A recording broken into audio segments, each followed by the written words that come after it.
আজকের ম্যাচের সবচেয়ে নাটকীয় মুহূর্ত ছিল এই পেনাল্টি মিস। যখন পেনাল্টি হয় তখন অনেকেই বুঝতে পারেননি যে আসলে হচ্ছেটা কি। সবাই ধরে নিয়েছিল গোল, কিন্তু গোল হয়নি। এই নিয়ে সিমিওনের কান্নাকাটিও শেষ হচ্ছে না। বেচারার মতে এটা তার সাথে অনেক বড় অন্যায় হয়েছে। আসলে ঘটেছিল কি, আসুন একটু দেখে নিই। আজকের অ্যাটলেটিকো মাদ্রিদ দলে সবচেয়ে ভালো পেনাল্টি টেকার ছিলেন একজন, নাম তার জুলিয়ান আলভারেজ। এটা আপনাকে মানতেই হবে, কিন্তু এই পেনাল্টি নিতে এসেই তিনি করে ফেললেন একটা ভুল, অথবা বলা চলে ভাগ্য তাকে নিয়ে খেলেছে এক নির্মম খেলা।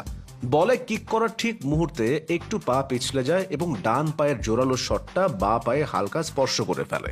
কিন্তু দেখেন, আমি যে বলছি আলভারেজ সবচেয়ে ভালো পেনাল্টি টেকার, সেটা কিন্তু আপনারা এখানেও দেখতে পাবেন। স্লিপ কাটার পরেও কিন্তু সে গোলটা মিস করে নাই। যাই হোক, এই ঘটনাটা সবাই দেখতে পায়নি, কিন্তু একজন ঠিকই দেখেছেন। তার নাম কর্তোয়া। অভিজ্ঞতা আসলে এখানে জিতে যায়। কর্তোয়া শটের পরেই লাইনম্যানের কাছে যান। তিনি সেই লাইনম্যানকে বলেছিলেন যে জুলিয়ান আলভারেজ বলটি দুবার স্পর্শ করেছে। লাইনম্যান নড়ে চড়ে বসেন। কল যায় VAR এ। দেখা যায় আসলেই আলভারেজের পা দুইবার স্পর্শ করেছে। আসলে পেনাল্টির নিয়ম অনুযায়ী একজন খেলোয়াড় ততক্ষণ পর্যন্ত বল দ্বিতীয়বার স্পর্শ করতে পারবেন না যতক্ষণ না অন্য আরেকজন খেলোয়াড় বলটি স্পর্শ করছে।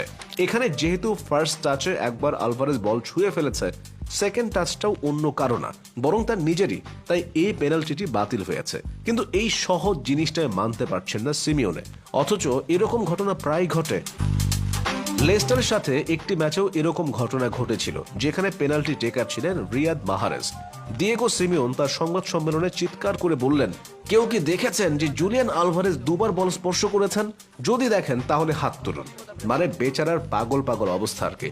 সিমিওনে আরো বলেন, জুলিয়ানের পেনাল্টিটা বাতিল হয়েছে। আমার মনে হয় VAR যদি এটি পর্যালোচনা করে, তাহলে তারা দেখতে পেত যে জুলিয়ান দুবার এটি স্পর্শ করেছে কিনা। আমি এটা বিশ্বাস করতে চাই যে VAR সত্য বলছে। এখানেও থামেননি সিমিওনে। তিনি বলেন, আমি আমার জীবনে এই প্রথম পেনাল্টিতে VAR কে হস্তক্ষেপ করতে দেখলাম। তবে ম্যাচ শেষে খুশি হয়েছে সিমিওনে। তার দল অসাধারণ পারফর্ম করেছে।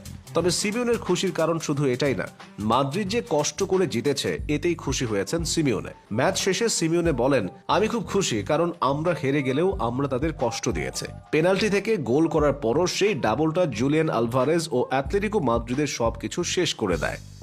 কিন্তু কি একটা খেলা ছিল, নাটকে ভরপুর, উত্তেজনায় ভরপুর। ভাষ্যকাররা আক্ষরিক অর্থেই বলেছিলেন, it is a Shakespearean drama here. অভিনন্দন Real Madrid, hard luck Atletico. তবে এই ম্যাচে আরেকটা ঘটনা ঘটেছে। হেরেছে অ্যাটলেটিকো, তবে ব্রাজিল আর্জেন্টিনার প্লেয়ারদের একসাথে পেনাল্টি মিসে আজকের মতো বেঁচেছে ফুটবল। না হলে কে যে কারে ট্রোল করতো বোঝা মুশকিল ছিল। শেষ করতে চায় একটা লাইন বলে, চ্যাম্পিয়ন্স লিগে কোন দল কিসে